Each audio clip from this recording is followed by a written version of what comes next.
Voici l'étape du rafraîchi du levain. Donc mon levain, qui est ici, je viens de le sortir du frigo. C'est un levain qui a 4 ans, qui va avoir 4 ans au mois de mars, le 5 mars. Il date de 2021, donc, et il est toujours en forme, plus ou moins, en fonction des journées. Le levain, c'est vivant, donc ça réagit énormément à plein de paramètres. Généralement, il faut faire un rafraîchi par semaine. Moi, je fais un rafraîchi par semaine au grand minimum. Après, plus on fait de rafraîchi, plus il sera dynamique.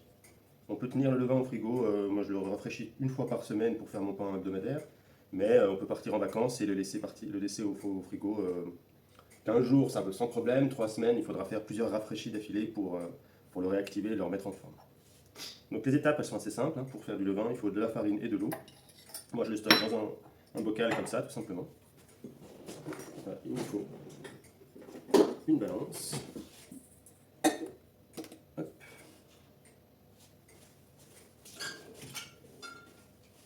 Il faudra de l'eau et de la farine. Pour ma part, l'eau, je la mets toujours dans un pot un petit moment à l'avance. J'ai toujours de l'eau en fait dans un pot, comme ça elle s'évapore gentiment, le chlore et les choses qui traînent dans l'eau s'évaporent. On a une eau un peu plus pure, l'idéal c'est d'avoir de l'eau filtrée avec des gros filtres. Et concernant la farine, par habitude je la fais toujours à la même farine pour pas trop perturber le levain. J'utilise la farine T65, la mienne c'est de la bio locale qui vient du moulin de Navilly, vers Régnier. Et sinon, je travaille avec des farines plutôt des 80, mais on trouve difficilement de la 65 en local, mais de la 80 qui vient de village d'à côté, Le Chab, Aumont, etc. Pour ma part, je fais un levain temps pour temps, ça veut dire que je mets autant de farine que d'eau.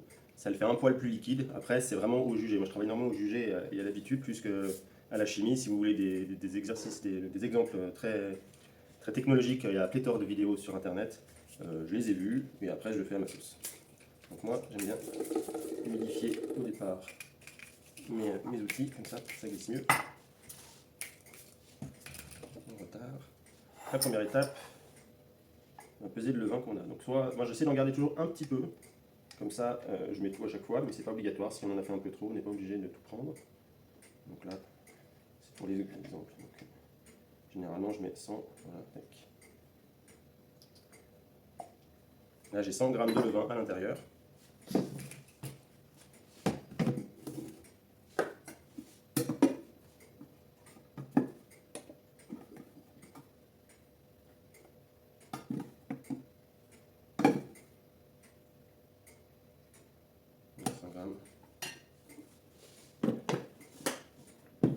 Donc, généralement, je mets toujours un poil moins, même si c'est du temps pour temps, donc 100 g de farine, 100 g de levain, 100 g d'eau. Je vais avoir, généralement, j'ai tendance à mettre un poil moins d'eau, parce que le levain en lui-même a déjà pas mal d'eau, et sinon ça fait vraiment un levain trop liquide et le pain sera plus difficile à travailler. Et là,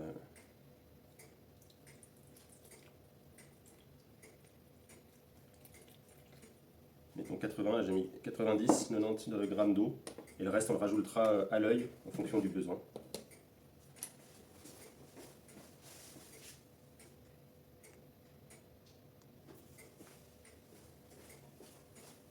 Hop.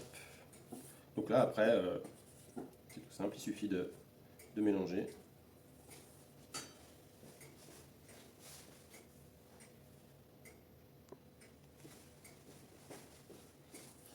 Donc il faut y aller doucement, le vin, comme je l'ai dit, il sort du frigo, donc il était à 5 degrés à peu près, 5-7 degrés.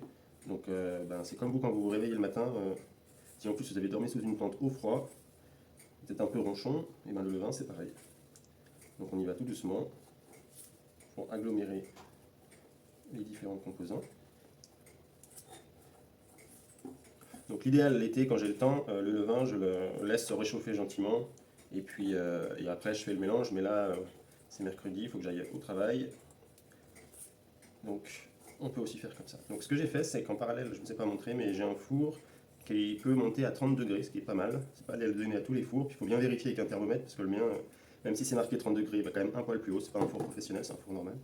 Donc je le mets à 30 degrés, je mets un fond d'eau dans le lèche-frite, ce qui permet de le faire monter un peu en étuve, mais je ne le vais pas à fond parce que je sais qu'il va à plus de 30 degrés, donc il faut rester dans les 27-30 maximum pour ne pas brûler les bactéries les levures dans le levain.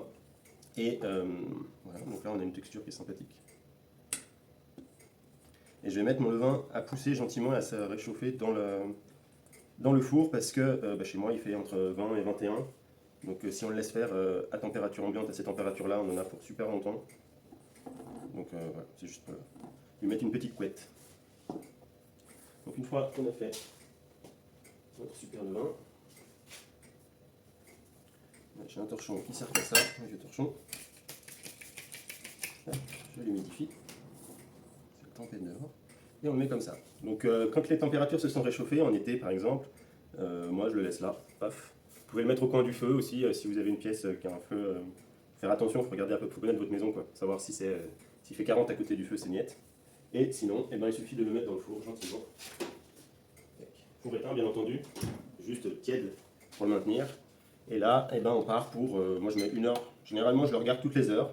Et toutes les heures, je lui donne un petit tour pour voir comment il est. Et puis, on verra quand il est prêt pour être utilisé. Pour les restes de levain, il y a plusieurs solutions. Soit vous le donnez aux poules, elles les aiment bien. Soit, si vous faites beaucoup de levain et qu'il vous en reste beaucoup d'un vieux levain, on peut faire plusieurs choses. Moi, je l'utilise pour faire à côté, je refais un rafraîchi avec, si on a pas mal. Et on peut faire des gaufres levain qui sont super bonnes, beaucoup plus moelleuses que des gaufres traditionnelles. Et sinon, on peut faire des petits grissins au levain. Donc juste avec du levain, de la farine, on fait une espèce de pâte à pain basique. Et on va faire des petits grissins qu'on met au four et qu'on mange en apéro. Ça passe aussi très bien. Voilà, à tout à l'heure.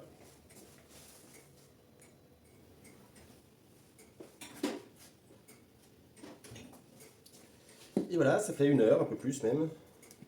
On va voir quel petit là. Donc j'espère que vous voyez bien. On voit déjà que les bulles ont commencé à attaquer. On voit des petites bulles là, des percées. Donc,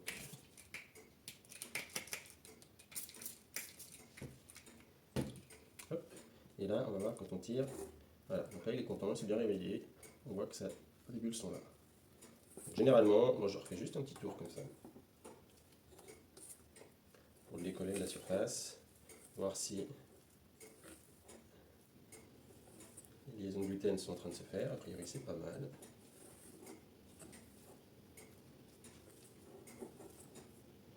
Et là, il faut sentir votre levain. Un levain, ça sent particulier, c'est sûr que c'est pas un Chanel numéro 5, par contre, son odeur varie tout le temps.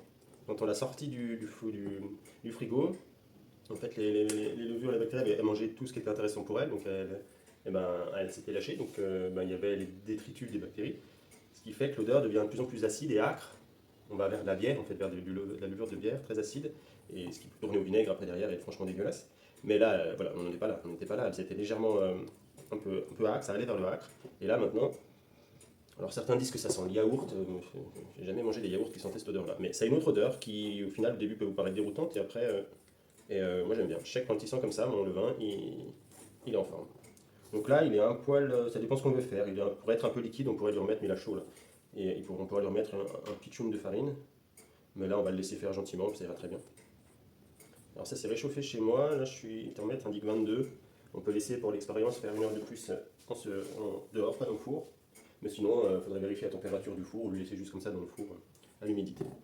Je remets toujours un peu d'eau dessus pour maintenir un environnement humide. Sinon, votre levain il va faire une croûte dessus.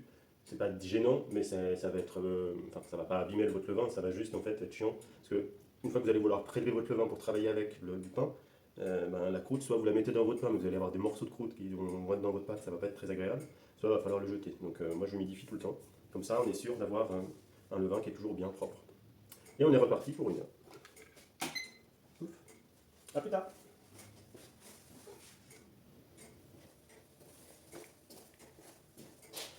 Et c'est reparti, encore 1 heure. Un peu plus toujours. Hein. L'avantage avec le levain et le pain, c'est qu'on n'est pas à la microseconde comme sur la pâtisserie. Il nous laisse le temps de vivre. Tac. Donc là, on voit que on a de nouveau les petites bulles. Je ne sais pas si ça se voit bien à l'écran. Là, les petites bulles là, tac, tac, tac. Donc ça, c'est plutôt bien. On a encore une belle structure là, glutineuse, glutinique, je ne sais jamais comment on dit. Tac, donc ça c'est vraiment le réseau de gluten qui se fait, c'est top. Là, on est pas mal, hein. On pourrait, moi là je pourrais le prendre pour attaquer un pain. On a vraiment une structure assez sympathique. On est pas mal. Donc là, le but du jeu, c'est pas forcément de faire du pain, C'est juste vraiment rafraîchi, donc on peut le laisser continuer à monter. Il est un peu liquide quand même, je préfère quand il est un poil plus solide. Donc, mais on est pas mal, là si on le laissait comme ça, après on va continuer, on va encore faire 1 heure. Et il va vraiment prendre du volume avec vraiment créer ses bulles. Et voilà, donc là, si vous êtes pressé, vous pourriez faire du pain tout de suite. Il mettrait un poil plus de temps à monter, à peine. Et sinon, là, je vais leur mettre un petit coup. Je crois que le four est encore un petit là, quoi. Il y a le soleil là, c'est pas mal. On peut le laisser là. Et puis voilà, donc après, il faut prendre une portion en fonction de ce que vous voulez réaliser comme boulange pour du pain, de la brioche. Il est tout bon. Généralement, moi, j'en prends la portion qui m'intéresse et le reste, je le remets dans le bocal pour, je laisse finir sa pousse complète à l'extérieur et après, je le remets au frais pour la semaine prochaine.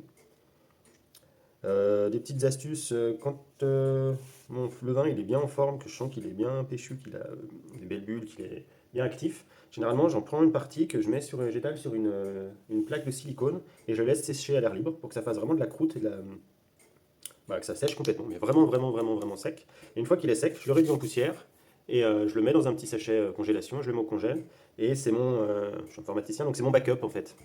Si jamais, je sais pas, vous mettez votre levain au four et que quelqu'un passe derrière, allume le four en préchauffage à 180, ça va vous brûler votre levain, il sera foutu. S'il tombe, s'il se perd, il peut arriver plein de choses. Donc là, comme ça, vous avez un backup de votre levain avec de la poudre. Il suffirait de remélanger de l'eau, de la farine et de mettre cette poudre avec, de le rebrasser. Et après plusieurs rafraîchis, vous repartiriez avec les mêmes souches de levure et de bactéries que vous aviez au départ. Et donc votre levain n'est pas perdu. Je l'ai déjà fait souvent quand je reviens justement de vacances l'été où on a fait 3 semaines de vacances. Malgré les rafraîchis successifs, on sent que le levain il peine un peu. Donc quand c'est comme ça, je le réensemence un peu avec mon backup et puis ça repart. Voilà, la prochaine étape ce sera de faire du pain. Donc en fonction du pain que vous voulez réaliser, généralement, alors c'est pareil, hein, c'est vraiment au ressenti, mais les bases pour un pain avec 400 grammes de farine, moi je mets ça change pas grand chose, ça va changer votre goût, mais généralement, là on a fait 100 grammes de levain plus 100 grammes de farine plus 100 grammes d'eau, ça fait 300 grammes. Donc moi j'en mettrais la moitié, à peu près 150 dans mon pain, 400 grammes de farine, 200, 240 grammes d'eau en fonction de la farine que je vais utiliser. Et puis du sel, bien sûr, pas oublier, sinon c'est pas bon.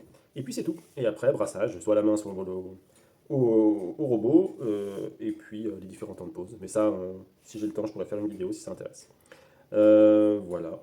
Donc là, on lit le vin et on va revoir tout à l'heure encore une étape, je pense encore dans 1 heure ou 2 pour voir comment il a bien monté. Hop. À plus tard. Ah oui.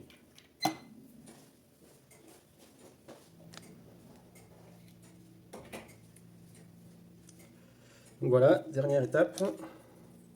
Donc là, j'ai mis ici presque 2 heures, on voit que ça a monté, c'est déjà redescendu et là on a des belles bulles. Là on est vraiment prêt pour faire du pain.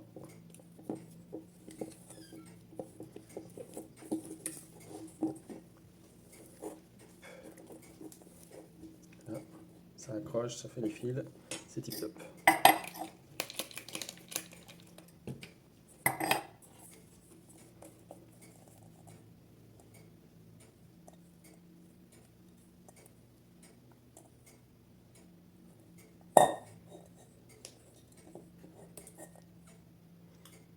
Hop. J'ai fait un rafraîchi pour en donner à quelqu'un, comme ça c'est tout prêt et je pourrai lui donner dès qu'elle viendra. Le levain est prêt, il va retourner au frigo gentiment jusqu'au prochain jour où je dois faire du pain. Et voilà.